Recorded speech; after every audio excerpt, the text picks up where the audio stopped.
ಅಷ್ಟಮಿ ಚಂದ್ರ ವಿಭ್ರಾಜ ದಳಿಕಸ್ಥಲ ಶೋಭಿತ ಮುಖಚಂದ್ರ ಕಳಂಕಾಭ ಮೃಗನಾಭಿ ವಿಶೇಷಕ.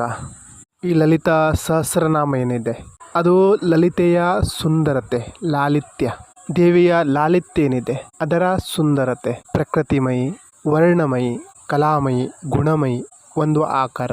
ಯಾರು ದೇವಿಯ ಕಲ್ಪನೆ ಮಾಡ್ಕೊಂಡಿರಬೇಕು, ಅವರು ಇಡೀ ಪ್ರಕೃತಿಯ ಏನೆಲ್ಲ ಆಭೂಷಣ ಇದೆಯೋ ಅಥವಾ ಪ್ರಕೃತಿಯ ಏನೆಲ್ಲ ಸೌಂದರ್ಯತೆ ಇತ್ತೋ ಅದನ್ನು ದೇವಿಯ ಸ್ವರೂಪದಲ್ಲಿ ಹಾಕ್ತಾರೆ. ಈ ಲಲಿತಾ ಸಹಸ್ರನಾಮಾವಳಿಯಲ್ಲಿ ಯಾರಾದರೂ ದೇವಿ ಖಡ್ಗಮಾಲ ಓದಿದರೆ ಅದರಲ್ಲಿ ಆಕರ್ಷಣೆ ಶಬ್ದದ ಏನು ಉಪಯೋಗ ಆಗ್ತದೆ? ನಿತ್ಯಾಕರ್ಷಿಣಿ ದೇವಿ, ಅಹಂಕಾರಾಕರ್ಷಿಣಿ, ಆತ್ಮಾಕರ್ಷಿಣಿ, ಶಬ್ದಾಕರ್ಷಿಣಿ. ಈ ಆಕರ್ಷಿಣಿ ಶಬ್ದದ ಪ್ರಯೋಗ ಏನಾಗಿದೆ, ದೇವಿಯ ಸ್ವರೂಪ ಏನಿದೆ ಅದು ಆಕರ್ಷಣೀಯ. ದೇವಿ ತನ್ನ ಸಾಧಕನಿಗೂ ಸಹ ಅಷ್ಟು ಆಕರ್ಷಕ ವ್ಯಕ್ತಿಯನ್ನಾಗಿ ಮಾಡ್ತದೆ. ಶ್ರೀವಿದ್ಯೆಯ ಸಾಧಕ ಸ್ವಚ್ಛತೆ ಇಟ್ಟಿಲ್ಲ ಅಂದರೆ, ತನ್ನ ಸುಂದರತೆಯ ಮೇಲೆ ಗಮನ ಕೊಟ್ಟಿಲ್ಲ ಅಂದರೆ, ಪ್ರಕೃತಿಯಿಂದ ಬಂದಿರುವ ಶರೀರ ಏನಿದೆ ಅದನ್ನು ಸರಿಯಾಗಿ ನೋಡ್ಕೊಳ್ಳಿಲ್ಲ ಅಂದರೆ, ದೇವಿಯ ಪೂರ್ಣ ಸ್ವರೂಪ ಆಕರ್ಷಕ ಶಕ್ತಿ ಏನಿದೆ ಅದು ಪ್ರಕಟ ಆಗಲ್ಲ. ಸ್ಥೂಲ ಶರೀರದ ಸುಂದರತೆಯೇನು ಬೇಕಾಗಿಲ್ಲ, ಆದರೆ ಮಾಯೆಯನ್ನು ಆಕರ್ಷಣೆ ಮಾಡಬೇಕು ಅಂದರೆ ಇದರ ಅವಶ್ಯಕತೆ ಇದೆ. ಮಾಯೆ ಸಹ ಬ್ರಹ್ಮನ ಒಂದು ಭಾಗನೇ. ಬ್ರಹ್ಮ ಸತ್ಯ, ಜಗತ್ ಮಿಥ್ಯ ಇದು ಹೇಳಿಕೆನೋ ಚೆನ್ನಾಗಿರ್ತದೆ, ಆದರೆ ನಾವು ಈ ಜಗತ್ತಿನಲ್ಲಿ ಇದ್ದೀವಿ ಅಂದಮೇಲೆ ಕೆಲವು ವಿಷಯಗಳ ಬಗ್ಗೆ ನಮಗೆ ವ್ಯಾವಹಾರಿಕ ಜ್ಞಾನ ಇರೋದು ಅವಶ್ಯಕ. ಕರ್ಮೇಂದ್ರಿಯಗಳ ಕೆಲಸ ವಿಷಯ ಆಸಕ್ತಿ, ಸ್ವಾದ, ರೂಪ, ರಸ, ಗಂಧ, ಸ್ಪರ್ಶ ಇವುಗಳಿಂದಲೇ ಇಂದ್ರಿಯ ಆಹ್ಲಾದಿತಕರ ಆಗ್ತವೆ. ಇಂದ್ರಿಯಗಳ ದಮನ ಮಾಡಬಾರ್ದು. ಇಂದ್ರಿಯ ದಮನ ಮಾಡೋದು ಮೂರ್ಖತನ. ಭಗವತ್ ರಸದ ಪ್ರಾಪ್ತಿ ಮಾಡ್ಕೋಬೇಕು. ಲಲಿತೆಯ ಸಾಧಕ ಏನಿದ್ದಾನೆ, ಶ್ರೀವಿದ್ಯೆಯ ಸಾಧಕ ಏನಿದ್ದಾನೆ, ಶಿಷ್ಯ ಏನಿದ್ದಾನೆ, ಭಕ್ತ ಏನಿದ್ದಾನೆ, ಅವನು ಇವೆಲ್ಲವನ್ನು ಆಕರ್ಷಣೆ ಮಾಡ್ತಾನೆ. ರಸಾಕರ್ಷಿಣಿ, ಗಂಧಾಕರ್ಷಿಣಿ, ರೂಪಾಕರ್ಷಿಣಿ. ಆಕರ್ಷಣೆ ಯಾವ ಲೆಕ್ಕಾಚಾರದಲ್ಲಾಗ್ತದೆ?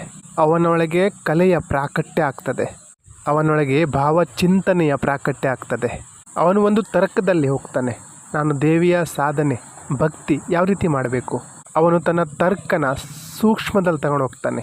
ಆವಾಗಲೇ ಸ್ತುತಿ ಪ್ರಕಟ ಆಗ್ತದೆ. ಸ್ತುತಿ ಅಂದ್ರೇನು? ದೇವಿಯ ಪ್ರಶಂಸೆ, ದೇವಿಯನ್ನು ಹೊಗಳೋದು, ದೇವಿಯ ಗುಣಗಾನ ಮಾಡೋದು. ಸ್ತುತಿ ಯಾವಾಗ ಮಾಡ್ತೀವಿ? ನಾವು ನಮ್ಮೊಳಗೆ ಇಳಿದು ಈ ಸೂಕ್ಷ್ಮ ಚೇತನನ, ಈ ಸೂಕ್ಷ್ಮ ಶಕ್ತಿಯ, ಈ ಸೂಕ್ಷ್ಮ ವಿದ್ಯೆಯ ಆವರಣದೊಳಗೆ ತಲುಪಿದಾಗ. ಇವೆಲ್ಲ ಯಾವಾಗ ಆಗ್ತದಂದರೆ ಸಾಧಕ ತನ್ನ ಪಾತ್ರತೆಯನ್ನು ಗಳಿಸಿಕೊಂಡಾಗ, ತನ್ನ ಯಾವ ಪ್ರಯೋಗದಿಂದ, ತನ್ನ ಯಾವ ಶಕ್ತಿಯಿಂದ, ಮಹತ್ವಾಕಾಂಕ್ಷೆಯಿಂದ, ತರ್ಕದಿಂದ ದೇವಿಯನ್ನು ಒಲೈಸಿಕೊಳ್ಬೋದು ಅನ್ನೋದನ್ನು ನೋಡ್ತಾನೆ. ದೇವಿಯನ್ನು ಒಲೈಸಿಕೊಳ್ಳಿಕ್ಕೆ ಪ್ರಯತ್ನ ಮಾಡ್ತಾನೆ. ಈ ರೀತಿ ಅವನು ಕಲೆಯಲ್ಲಿ ನಿಪುಣನಾಗ್ತಾನೆ. ಷೋಡಶಿ 16 ಕಲೆಯಲ್ಲಿ ಪಾರಂಗತ. ಹಾಗೆಯೇ ಶ್ರೀವಿದ್ಯೆಯ ಸಾಧಕ ಸಹ ಈ 16 ಕಲೆಯಲ್ಲಿ ಪಾರಂಗತ ಆಗಬೇಕಾಗ್ತದೆ. ಅವನಲ್ಲಿ ನಿತ್ಯ ಶಕ್ತಿಯ ಪ್ರಕಟ ಆಗಬೇಕಾಗ್ತದೆ. ಇದು ಶ್ರೀವಿದ್ಯೆ ಸಾಧಕನಿಗೆ ಅವಶ್ಯಕ. ಶ್ರೀವಿದ್ಯೆ ಅಂದರೆ ಅದು ಪಾಠ್ಯಕ್ರಮ ಅಲ್ಲ, ಅದು ಪೂರ್ಣ ಜೀವನ. ಶ್ರೀವಿದ್ಯೆ ಅಂದರೆ ಸಾಧನೆಯ ಒಂದು ಮಾರ್ಗ ಅಷ್ಟೇ ಅಲ್ಲ, ಕ್ರಮ ಅಲ್ಲ. ಶ್ರೀವಿದ್ಯಾ ಪೂರ್ತಿ ಜೀವನ. ಯಾವ ರೀತಿ ಜೀವನ? ನಾವು ನಮ್ಮೊಳಗೆ ಪ್ರತಿದಿನ ಯಾವ ರೀತಿ ಹೊಸ ಊರ್ಜೆನ ಪ್ರಕಟ ಮಾಡೋದು. ನಾವು ಸಹಸ್ರನಾಮದ ಪಾಠ ದಿನಾಲೂ ಮಾಡ್ತೀವಿ, ಆದರೆ ನಮ್ಮ ಊರ್ಜೆ ಯಾವ ರೀತಿ ಇದೆ? ಅಜ್ಞಾನದ ಊರ್ಜೆ. ದಿನಾಲೂ ಒಂದು ಹೊಸ ಪ್ರಕಾಶದ ಉತ್ಪತ್ತಿ ಆಗ್ತದೆ, ಶಕ್ತಿಯ ಪ್ರಕಟ ಆಗ್ತದೆ, ಒಂದು ಹೊಸ ಕಲ್ಪನೆಯ, ಕಲೆಯ ಉದ್ಭವ ಆಗ್ತದೆ, ಹೊಸ ವಿಚಾರ, ಹೊಸ ಬುದ್ಧಿ. ಅವನು ತನ್ನ ಆಯಾಮದ ಒಳಗೆ ತನ್ನ ಊರ್ಜೆನ ತಗೊಂಡು ಹೋಗ್ತಾನೆ. ಅವನೊಳಗೆ ಇಡೀ ದಿನ ಅದರ ಮಂಥನ ನಡೀತಾ ಇರ್ತದೆ. ತನ್ನ ಬ್ರೈನ್ನ ಸೆಲ್ಸ್ ಏನಿದೆ ಅದನ್ನು ಸ್ಟಿಮ್ಯುಲೇಟ್ ಮಾಡ್ತಾ ಇರ್ತಾನೆ. ದೇವಿಯನ್ನು ಯಾವ ರೀತಿ ಪ್ರಕಟ ಮಾಡ್ಕೊಳ್ಳೋದು, ಯಾವ ರೀತಿ ಒಲೈಸ್ಕೊಳ್ಳೋದು, ಈ ರೀತಿಯ ಜಿಜ್ಞಾಸೆ ಅವನಲ್ಲಿ ಮೂಡಿದಾಗ ಅವನು ಅದರಲ್ಲಿ ಪರಿಪೂರ್ಣ ಆಗಲಿಕ್ಕೆ ಈ ಕಲೆನ ಕಲಿತಾನೆ. ಕಲಿಯೋದರ 2 ಅರ್ಥ ಇದೆ. ಒಂದು ಗುರುವಿನಿಂದ ಕಲಿಯೋದು, ಎರಡನೆಯದು ತನ್ನಿಂದ ತಾನೇ ಕಲಿಯೋದು. ಅವರಲ್ಲಿ ಅರಿವು ಮೂಡ್ತದೆ, ನಿಪುಣರಾಗ್ತಾ ಹೋಗ್ತಾರೆ. ದಿವ್ಯ ಸಾಧಕನಲ್ಲಿ ಆ ಲಕ್ಷಣಗಳು ಪ್ರಕಟ ಆಗ್ತಾ ಹೋಗ್ತದೆ. ಯಾವ ರೀತಿ ಪ್ರಕಟ ಆಗ್ತಾ ಹೋಗ್ತದೋ ಅದೇ ರೀತಿ ಅವನು ಪ್ರಕೃತಿಗೆ ಇನ್ನೂ ಹತ್ತಿರ ಆಗ್ತಾ ಹೋಗ್ತಾನೆ. ಅವನ ಧ್ಯಾನ ಎಲ್ಲ ಕಡೆ ಬೀಳ್ತದೆ. ಅವನು ಪ್ರತಿ ಕಲೆಯಲ್ಲಿ ತನ್ನ ಐಶ್ವರ್ಯ ಶಕ್ತಿನ, ತನ್ನ ವಿಚಾರನ, ತನ್ನ ಬುದ್ಧಿಶಕ್ತಿನ, ತರ್ಕಶಕ್ತಿನ ಹಾಕ್ತಾ ಹೋಗ್ತಾನೆ, ಕಲಿತಾ ಹೋಗ್ತಾನೆ. ಪ್ರಕೃತಿ, ಈ ಬ್ರಹ್ಮಾಂಡ ಸಹ ಅವನಿಗೆ ಕಲಿಸ್ತಾ ಹೋಗ್ತದೆ. ದೇವಿಯ ಸಾಧಕನಿಗೆ, ದೇವಿಯ ಭಕ್ತನಿಗೆ ದೇವಿಯ ಸ್ವರೂಪದ ಜ್ಞಾನ ಇರಬೇಕಾಗ್ತದೆ. ಅವಳು ಶೂನ್ಯ, ಅವಳಿಗೆ ಯಾವುದೇ ಆಕಾರ ಇಲ್ಲ, ಯಾವುದೇ ರೂಪ ಇಲ್ಲ. ಆದರೆ ಮನುಷ್ಯರು, ಸಂತರು, ಕವಿ, ಋಷಿಗಳು ಅವರು ಕಲೆಯ ಪ್ರಚಂಡ ಗಾನ ಮಾಡ್ತಾರೆ, ಸ್ತುತಿ ಮಾಡ್ತಾರೆ, ಶ್ಲೋಕ ಪಠನೆ ಮಾಡ್ತಾರೆ, ಮಂತ್ರ ಪಠನೆ ಮಾಡ್ತಾರೆ. ಅವೇ ಮುಂದೆ ಸ್ತುತಿ ಆಗ್ತವೆ, ಸಹಸ್ರನಾಮ ಆಗ್ತವೆ. ಈ ಪ್ರಕ್ರಿಯೆ ಏನಿದೆ ಅದು ಸಾಧನೆಯ ಒಂದು ಸ್ತರಕ್ಕೆ ಬಂದ ಮೇಲೆ ಶುರು ಆಗ್ತದೆ. ಯಾಕಂದರೆ ಇದು ಭಾವಮಯಿ ವಿದ್ಯೆ, ಪ್ರೇಮಮಯಿ ವಿದ್ಯೆ. ಅದರಲ್ಲಿ ರುಚಿ ಇಡಬೇಕಾಗ್ತದೆ. ಇಲ್ಲ ಅಂದರೆ ಸಾಧನ ಇದ್ದರೂ ಸಹ ನಾವು ಸಾಧ್ಯತೆ ತನಕ ತಲುಪಲಿಕ್ಕಾಗಲ್ಲ. ಇಲ್ಲ ಅಂದರೆ ನಾವು ಈ ಸಾಧನದ ಉಪಯೋಗ ಬರೀ ಕ್ರಿಯೆ ಮಾಡಲಿಕ್ಕೆ ಮಾತ್ರ ಯೂಸ್ ಮಾಡಬೇಕಾಗ್ತದೆ. ಈಗ ಲಲಿತಾ ಸಹಸ್ರನಾಮ ಟೈಮ್ ನೋಡಿಕೊಂಡು ಕಾಟಾಚಾರಕ್ಕೆ ಮಾಡೋರಿಗೆ ಏನೂ ಅನುಭವ ಆಗಲ್ಲ. ಸಾಧಕನ ಕರ್ತವ್ಯ ಮೂಲದಲ್ಲಿ ಇಳಬೇಕಾಗ್ತದೆ. ಇದರ ಅರ್ಥ ಏನು, ಇದರ ಪ್ರಯೋಜನ ಏನು ನಿಮಗೇನು ಗೊತ್ತಿಲ್ಲ ಅಂದರೆ ನೀವು ಸುಮ್ಮನೆ ಶ್ರೀಯಂತ್ರನ, ಶ್ರೀಚಕ್ರನ ತಂದು ಮನೇಲಿ ಪೂಜೆ ಮಾಡೋದ್ರಿಂದ ಅಷ್ಟೇನು ಲಾಭ ಆಗಲ್ಲ. ಲಾಭ ಆಗೋದೇ ಆಗಿದ್ರೆ ಶ್ರೀಯಂತ್ರ ತಂದು ಪೂಜೆ ಮಾಡಿದವರೆಲ್ಲ ಕೋಟ್ಯಾಧಿಪತಿಗಳಾಗ್ತಿದ್ರು. ಅದು ಪೂರ್ತಿ ಬ್ರಹ್ಮಾಂಡದ ಬ್ಲೂ ಪ್ರಿಂಟ್. ಬ್ರಹ್ಮಾಂಡ ಯಾವ ರೀತಿ ಸೃಜನ ಆಯಿತು, ಬ್ರಹ್ಮಾಂಡದಲ್ಲಿ ಏನೆಲ್ಲ ಶಕ್ತಿಗಳಿವೆ, ಯಾವ್ಯಾವ ಶಕ್ತಿ ಕೆಲಸ ಮಾಡ್ತಾ ಇದೆ, ಅದೇ ಶ್ರೀಯಂತ್ರ, ಶ್ರೀಚಕ್ರ. ಸೃಷ್ಟಿಯಿಂದ ಸಂಹಾರದ ತನಕ, ಸೃಷ್ಟಿ ಕ್ರಮದಿಂದ ಸಂಹಾರ ಕ್ರಮ ತನಕ ಇದೊಂದು ಅದ್ಭುತ ವಿಷಯ. ದೇವಿಯ ಶರೀರ ಏನಿದೆ ಅದು ಸಹ ಶ್ರೀಚಕ್ರ ರೂಪದಲ್ಲಿದೆ, ಅದು ಸಹ ಶ್ರೀಚಕ್ರ ಸ್ವರೂಪ. ಅಷ್ಟಮಿ ಚಂದ್ರ ವಿಭ್ರಾಜ ದಳಿಕ ಸ್ಥಳ ಶೋಭಿತ ಮುಖಚಂದ್ರ ಕಲಂಕಾಭ ಮೃಗನಾಭಿ ವಿಶೇಷಕ. ಅಷ್ಟಮಿಯ ಚಂದ್ರ, ಈ 8 ನಂಬರ್ ಏನಿದೆ ಅದು ಶನಿಯ ನಂಬರು, ಗಣೇಶನ ನಂಬರು, ಹನುಮಂತನ ನಂಬರು, ಕೃಷ್ಣನ ನಂಬರು, ದುರ್ಗೆ ಮಾತೆಯ ನಂಬರ್. ಅಷ್ಟಮಿಯ ಚಂದ್ರ, ಈ ಅಷ್ಟಮಿಯ ಚಂದ್ರ ಏನಿದ್ದಾನೆ ಅದರ ಮಹತ್ವ ಏನು? ಇದರೊಳಗೆ 8 ಕಲೆ ಇದೆ. ಅಷ್ಟಸಿದ್ಧಿನೂ ಅನ್ಬೋದು. ನಮ್ಮ 5 ಪಂಚೇಂದ್ರಿಯ, 3 ಗುಣ ಇದನ್ನು ಮಿಕ್ಸ್ ಮಾಡಿದ್ರೆ 8 ಆಗ್ತದೆ. ಸತ್ವ, ರಜ, ತಮಸ್ಸು ಈ 3 ಗುಣಗಳೇ ನಮ್ಮ ಪಂಚ ಇಂದ್ರಿಯಗಳಿಗೆ ನಡೆಸ್ತಾ ಇರ್ತದೆ. ಇದರಿಂದನೇ ಅಷ್ಟಪಾಶ, ಅಷ್ಟ ಗುಣಗಳು ಹೊರಬೀಳ್ತವೆ. ಅಷ್ಟಮಿಯ ಚಂದ್ರ ಏನಿದ್ದಾನೆ ಅವನು ಗುಣವಂತ. 8 ನಂಬರು ತುಂಬ ಉತ್ತಮ, ಅದನ್ನು ಕಲೆಯ ನಂಬರು ಸಹ ಅನ್ಬಹುದು. 8 ಇದು ತುಂಬ ಉಪಯೋಗಿ ನಂಬರ್, ಇದನ್ನು ಕಲೆಯ ನಂಬರು ಅನ್ಬೋದು, ವಿವೇಕದ ನಂಬರು ಅನ್ಬೋದು. ಅಷ್ಟಸಿದ್ಧಿ ಜ್ಞಾನದ ನಂಬರು ಅನ್ಬೋದು, ಶಕ್ತಿಯ ನಂಬರ್ ಸಹ ಅನ್ಬೋದು. ಬಗಲಾಮುಖಿ ಸಹ 8ನೇ ಮಹಾವಿದ್ಯೆಯಲ್ಲೇ ಬರ್ತಾಳೆ.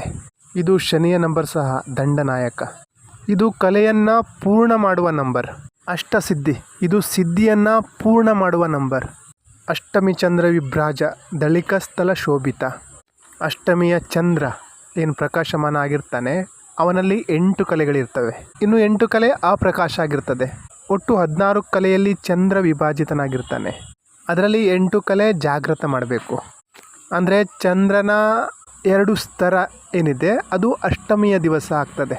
ಅಂದರೆ ಚಂದ್ರನ 2 ಸ್ತರ ಸಮಾನ ಆಗೋದು ಅಷ್ಟಮಿಯ ದಿನ. ಅಂದರೆ ಪ್ರಕಾಶಿತ ಮತ್ತು ಅಪ್ರಕಾಶಿತ ಇವೆರಡು ಅಷ್ಟಮಿಯ ದಿನ ಆಗ್ತದೆ. ದೇವಿಯ ಉಪಾಸಕರಿಗೆ ಈ ಅಷ್ಟಮಿಯ ದಿನ ತುಂಬ ಮಹತ್ವದಾಗಿರ್ತದೆ. ದೇವಿಯ ಬಾಹ್ಯ ಅಂಗ ಏನಿದೆ ಅದು ಒಂದು ಕಡೆ ಚಂದ್ರನಿಂದ ಶೋಭಿತ ಆಗಿದೆ, ಇನ್ನೊಂದು ಕಡೆ ಸೂರ್ಯನಿಂದ ಶೋಭಿತ ಆಗಿದೆ. ಇದು ನಮ್ಮ ಅಷ್ಟಪಾಶ ನಿವೃತ್ತಿಗಾಗಿ ಸಹ ಈ 8 ನಂಬರ್ ಏನಿದೆ ಇದು ಅಷ್ಟಪಾಶ ನಿವೃತ್ತಿಯ ನಂಬರ್ ಸಹ ಆಗಿದೆ.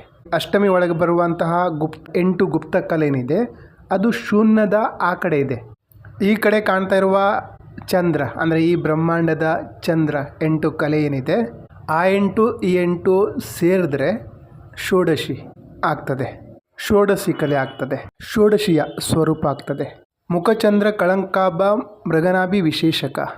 ದೇವಿಯ ಲಲಾಟ ಏನಿದೆ ಸೂರ್ಯ ಮತ್ತು ಚಂದ್ರನಿಂದ, ಸೂರ್ಯನ ಏನು ತೇಜಸ್ಸಿದೆ ಅದು ರಕ್ತ ಮತ್ತು ಹಳದಿ ಬಣ್ಣದಲ್ಲಿದೆ.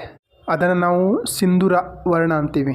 ಅದರೊಳಗೆ ಲಾಲಿತ್ಯ ಮತ್ತು ತೇಜಸ್ಸು ಎರಡೂ ಪ್ರಕಾಶಮಾನ ಆಗಿದೆ. ನೋಡ್ಲಿಕ್ಕೆ ಹೋದರೆ ದೇವಿಯ ಲಲಾಟದಲ್ಲಿ ಏನು ತಿಲಕ ಇಡಲಾಗಿದೆ ಅದು ಮೃಗದ ನಾಭಿಯಿಂದ ಏನು ಕಸ್ತೂರಿ ಪರಿಮಳ ಬರ್ತದೆ ಆ ರೀತಿ ಇದೆ. ಅಂದರೆ ತಿಲಕದ ಪರಿಭಾಷೆನ ಅರ್ಥ ಮಾಡಿಕೊಳ್ಳಬೇಕು ಹೋದರೆ ತಿಲಕನ ಎಲ್ಲಿಡ್ತಾರೆ? ಆಜ್ಞಾಚಕ್ರದ ಮೇಲೆ. ಕಸ್ತೂರಿಯ ಬಣ್ಣ ಕಪ್ಪು. ಈ ಬಿಂದುವಿನ ಒಳಗೆ ತುಂಬ ಕಲೆ, ತುಂಬ ಜ್ಞಾನ, ತುಂಬ ವಿಜ್ಞಾನ ಇದರೊಳಗೆ ಅಡಗಿದೆ.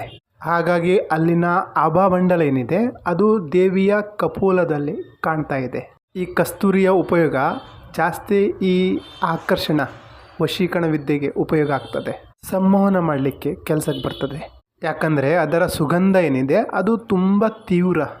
ಮನುಷ್ಯನ ಜ್ಞಾನೇಂದ್ರಿಯ ಏನಿದೆ ಅದಕ್ಕೆ ಆಕರ್ಷಿತರಾಗ್ತಾರೆ. ಅದರ ವಾಸನೆಗೆ ಹುಡ್ಕೊಂಡು ಹೋಗ್ತಾರೆ.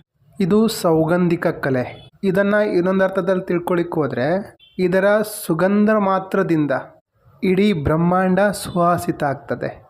ಇಡೀ ಬ್ರಹ್ಮಾಂಡದಲ್ಲಿ ಊರ್ಜೆ ವ್ಯಾಪ್ತಿ ಆಗ್ತದೆ. ಇಡೀ ಬ್ರಹ್ಮಾಂಡ ಕುಣಿದಾಡ್ತದೆ.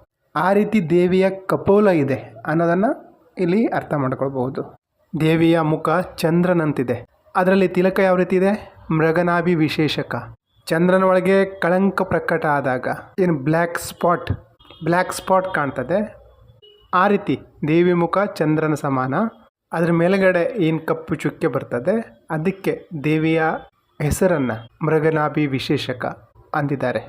ಮುಖಚಂದ್ರ ಕಳಂಕಾಭ ಮೃಗನಾಭಿ ವಿಶೇಷಕ ಅಂದಿದ್ದಾರೆ. ಇದರ ಅರ್ಥ ಈ ರೀತಿ ಆಗ್ತದೆ. ಮುಂದಿನ ಒಂದು ಶ್ಲೋಕನ ಮುಂದಿನ ವಿಡಿಯೋದಲ್ಲಿ ಡಿಕೋಡ್ ಮಾಡೋಣ.